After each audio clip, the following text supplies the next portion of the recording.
Higher Education Commission is trying its level best, and now we have decided, we have announced number of scholarships for the friendly countries, which includes Central Asian states, Asian countries, Middle East, and some African countries.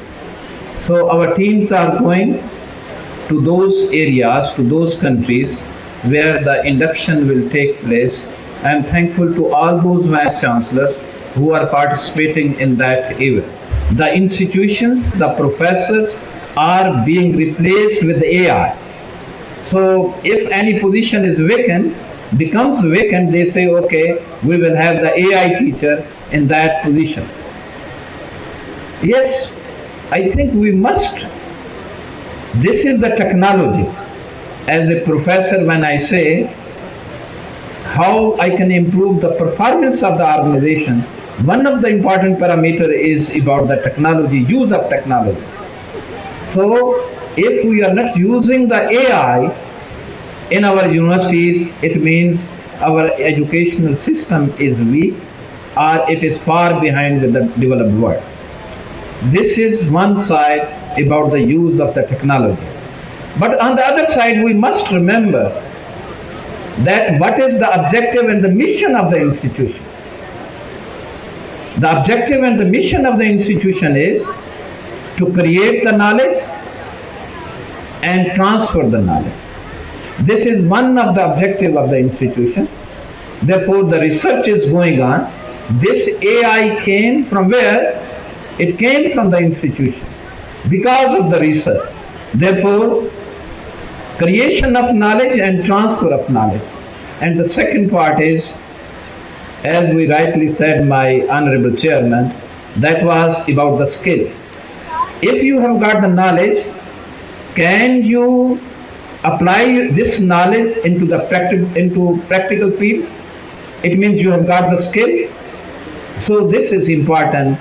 Whenever my honorable professors, they are in the class, they are focusing how much knowledge grows and how much skill is required for that module or for that program.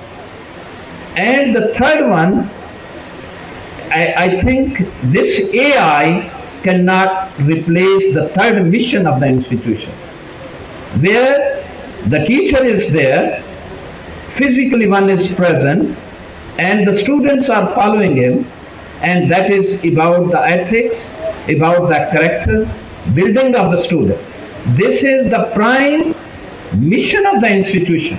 Yes, even now, through AI, just put one question to AI, they will give you the answer. The whole lecture for about hours and hours, you can put the question and you will be getting the answer. But about the ethics, moral values, character building, the AI doesn't teach you. Okay, they may be giving the answer, but the teacher is always the role model for the student. Here, the AI cannot replace the teacher. Therefore, I all the time, when I was in Kerdya University, or I was in Punjab University, or in my previous institution, my focus always has been that the knowledge is important, the skill is important, but in my view, the ethics is more important than knowledge and skills, because you can take the average of the knowledge and skill, but ethics is multiplied. That is why Sayyidina Muhammad sallallahu alaihi wasallam, he said, the best Muslim is those who has the best moral values, best اخلاقیات.